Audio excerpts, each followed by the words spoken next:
Mi amigo Andy y yo teníamos en mente hacer un videojuego que pensábamos iba a cambiar para siempre el mundo de la realidad virtual y el género de terror.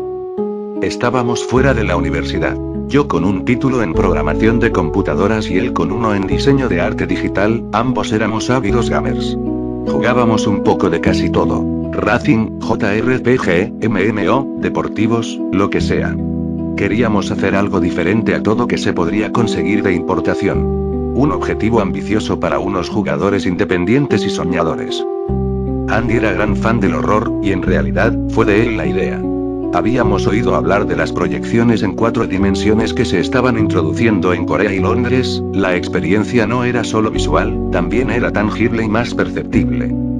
Ejemplo de ello era poder sentir el bosque con todo y sus aromas, o el viento soplando por la cubierta del barco, que en realidad serían ventiladores soplando sobre la audiencia.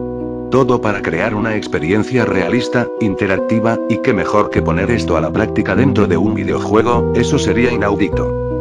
Obviamente, no teníamos los recursos suficientes para hacerlo por nosotros mismos. Además de que teníamos una gran deuda sobre la universidad, no habríamos sido capaces de pagar el hardware de realidad virtual, ni en sueños. Eso, y que no teníamos idea de cómo desarrollar el proyecto. A lo largo del verano siguiente, me dediqué a lanzar nuestra idea de diferentes desarrolladores. Hubo mucho interés, pero el concepto 4D estaba todavía en desarrollo, además de que nadie quería invertir tiempo y recursos sin la seguridad de tener rentabilidad. Finalmente alcanzamos un avance en septiembre, la compañía independiente de nombre Systelien contactó con nosotros para hablar sobre el proyecto.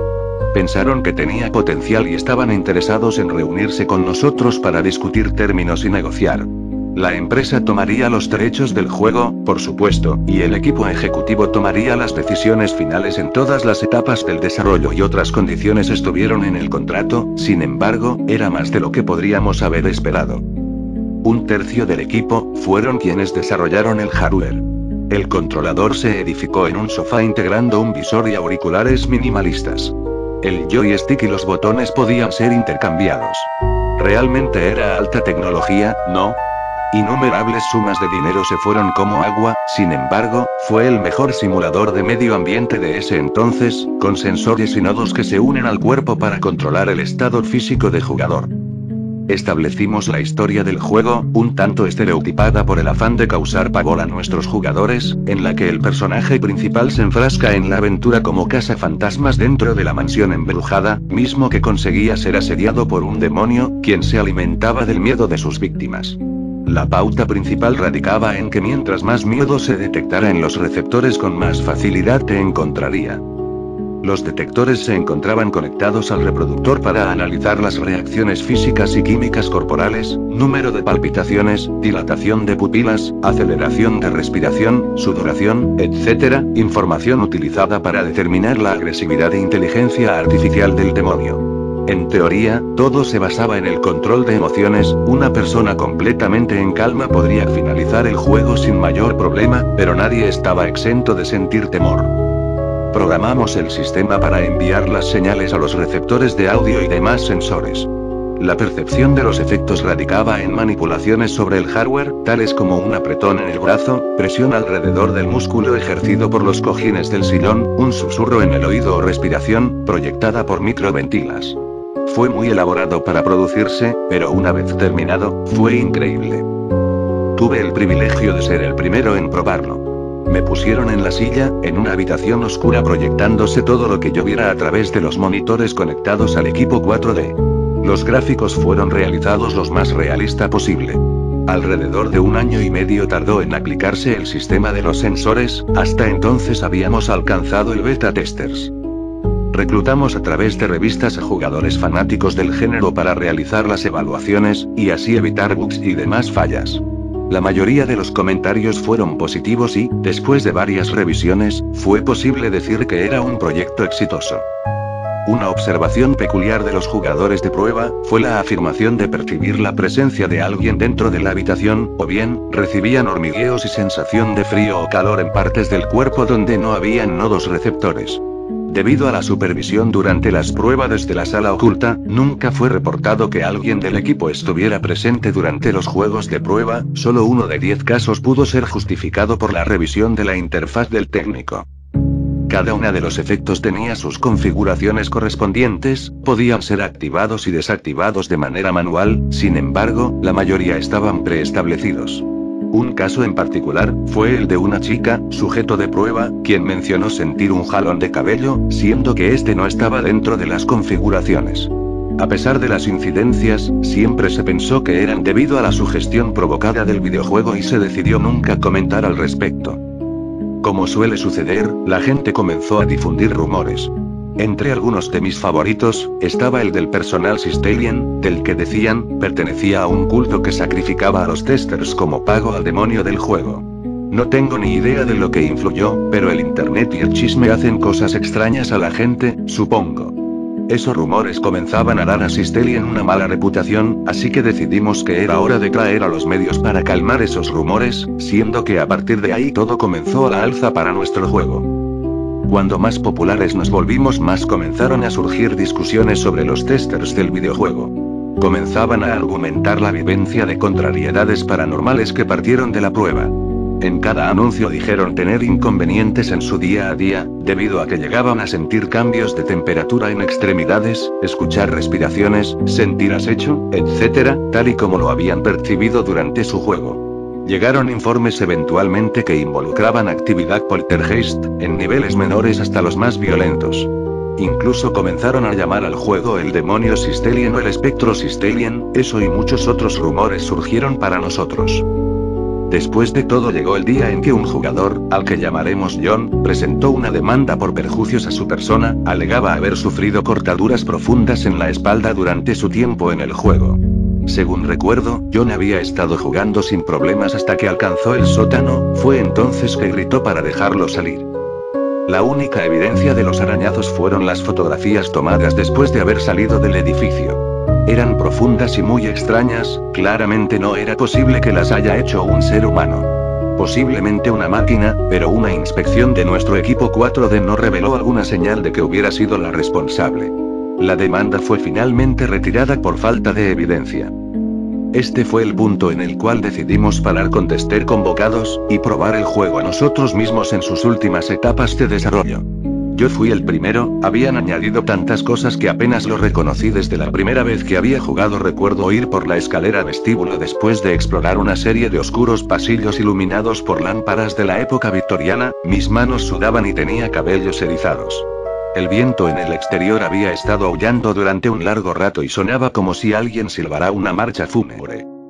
Me detuve en la escalera para mirar las ventanas, cuando sentí un hormigueo a lo largo de la columna vertebral, como si alguien estuviera presionando su pecho contra mi espalda, y no era solo en el juego, ya que extendí la mano y sentí solo la silla. Lo que realmente me pasmó, fue la voz que me susurraba mi nombre al oído. Murmuraba y muy claro. Giré la cámara alrededor, aunque sabía que no habría nada que ver. El demonio siempre había sido invisible.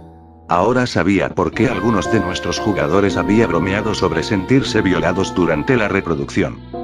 Supuse que Andy me jugaba una broma, pero él me juró no haber manipulado las configuraciones y mucho menos, para que se mencione el nombre del jugador.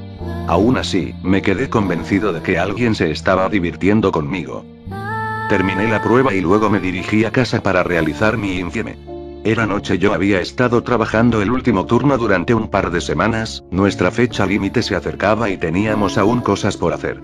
Habíamos teniendo buen clima hasta las 2 AM, que fue cuando el viento empezó a soplar y la lluvia caía a cántaros. Llegué a casa, pero poco después se fue la luz. Tomé mi linterna, sintiendo toda la ansiedad como si estuviera de vuelta en el juego. La ansiedad me invadió aunque yo sabía que casa no estaba embrujada y yo nunca había creído en fantasmas, pero la sugestión era más fuerte. No pude evitar escuchar nuevamente y sentir lo que en el juego, escuchaba las tablas crujir, el viento fuera de la casa, bajaba al generador, que, por supuesto, estaba en el sótano.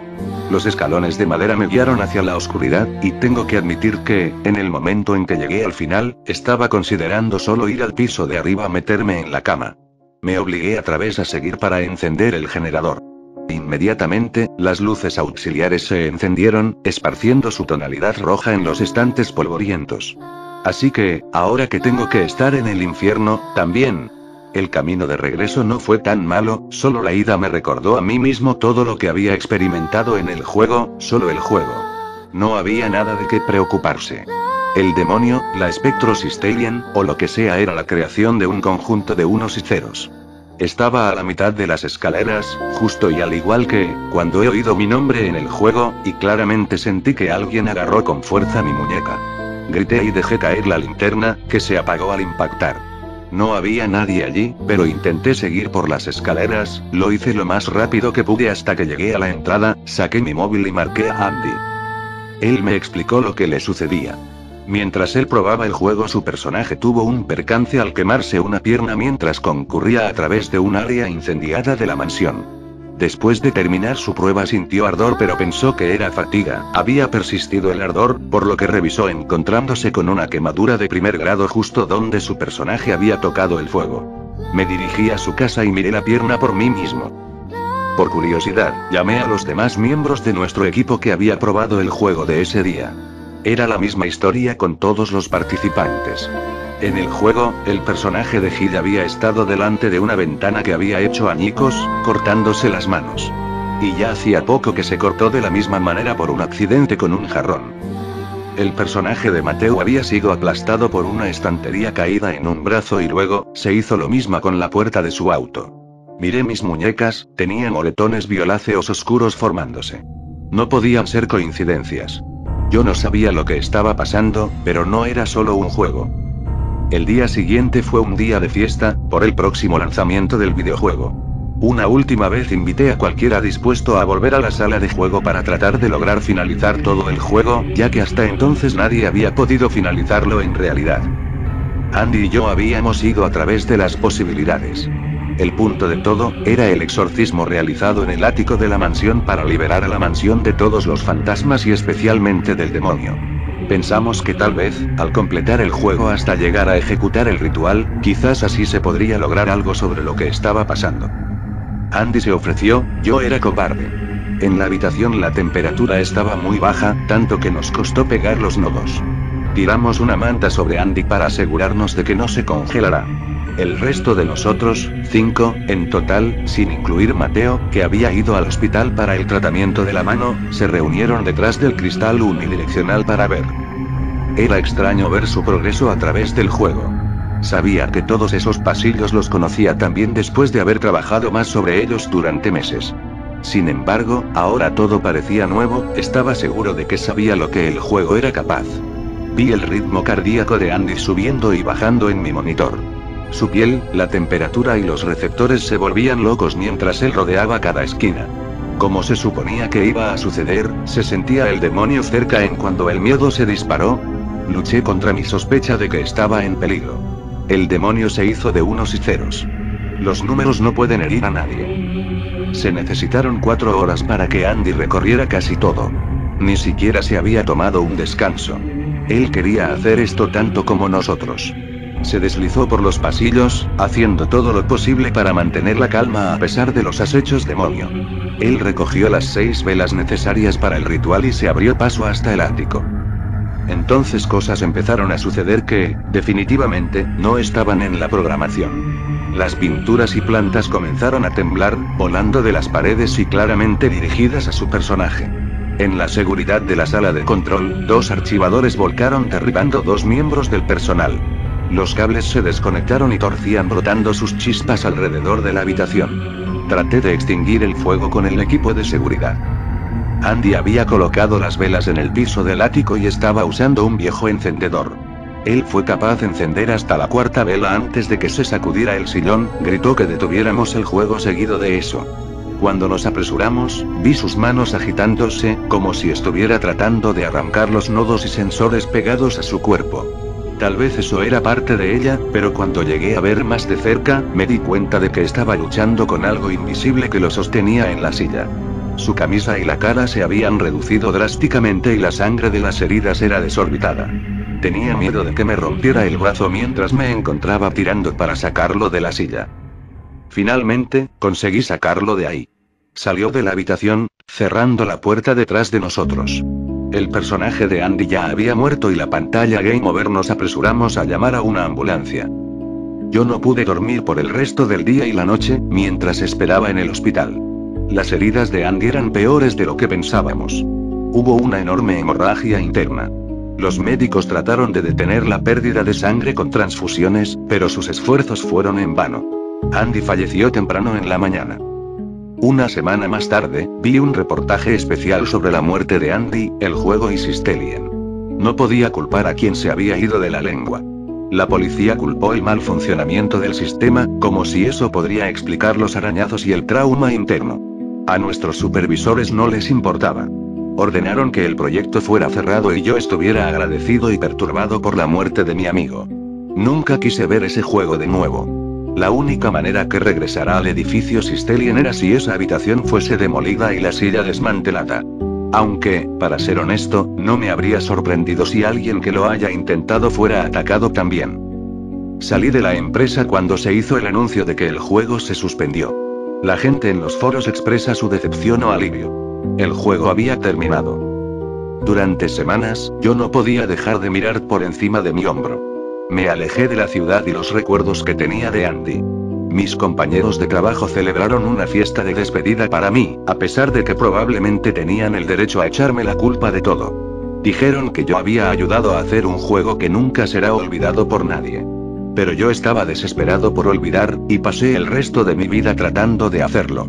Siempre me mantengo los ojos en las sombras y saltando a cada pequeño crujido.